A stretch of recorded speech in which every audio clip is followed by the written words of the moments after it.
Hey guys, welcome back to Contest Prep University. I'm Joe Klemczewski with Adam Atkinson. We're in episode 2 talking about the different approaches we might use in dieting for different divisions. And Adam, let's tackle figure. We talked about bikini first, and you joked at the end of that episode that sometimes you've heard people say, well, this is a figure diet or a bikini diet. Figure in general, you just want to be bigger. You want more muscle, a little bit bigger stature, maybe some lats and so forth to really carry off the shape. How different is the actual condition in leanness? Let's tackle that just one more time briefly. To generalize this simply, when you look at the national level and the girls who are doing well, the body fat percentage might be about the same, maybe a little bit lower, but now the muscle volume is so great that it makes that leanness a lot more relevant and visible.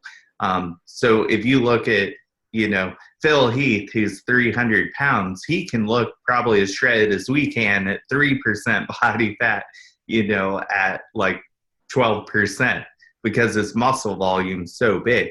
And I've heard a lot of girls say, well, I can't get as lean as the figure girls who are very good bikini competitors.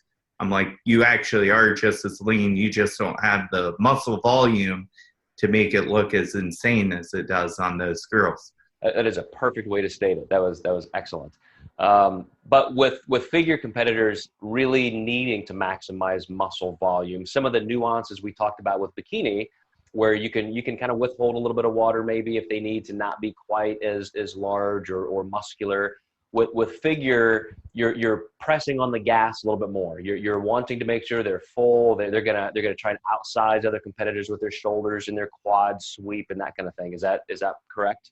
Absolutely. I also always describe my peaking process with figure athletes like I've been a horse held in the cage for so long with bikini competitors that when I get some figure girls, I'm like, all right, off to the races now. And you can really start maximizing some great variables. So loading water to get that maximum fullness, that's going to work almost every time. Hardly ever have I gotten a figure feedback that's like they were too lean or they were too big. They said they were going to tone it down, and they just never have. And it's just a lot of fun.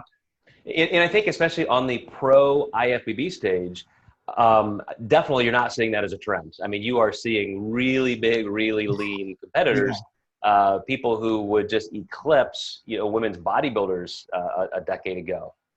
Yeah, my client, Lisa Lachowski, she is 96 pounds on stage, and she's an IFBB figure pro champion. And how much fun was that to see, is the perfect example of David and Goliath. I mean, she took down some giants, and you got to see her this year in Pittsburgh. She's just so perfectly symmetrical. If we bring her in condition, she's really hard to beat. So this is where with figure, you can really play to your athlete's strength. You need to have some solid hardness and conditioning. You need to have the size and the symmetry to compete. So you can really kind of play your ace where it lies, but then make sure you're also fulfilling the other criteria. Absolutely.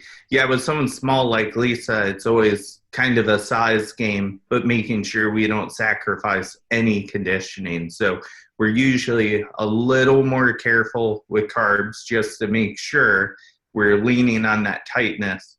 But I'd say we're pretty big about making sure we have as much time to get fluid in before the show, because how many times do we see people for prejudging and we feel like we nailed it, but they're just a little bit better for that night show?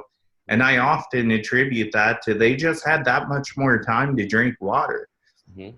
Yeah, drink water, the actual posing and the prep in the morning and all that activity got them warmed up, and a lot of fluid dynamic changeover, glycogen as well. So this is really good, Adam. I love that we're doing this series. Next episode, we're going to talk about wellness, because that is what I think has made figure be able to stay kind of on that dominant edge, because now they've got another class in there to say, okay, you can kind of stay there. We're gonna fit this class kind of in between. So you guys stay tuned, and we will talk about wellness in episode 3.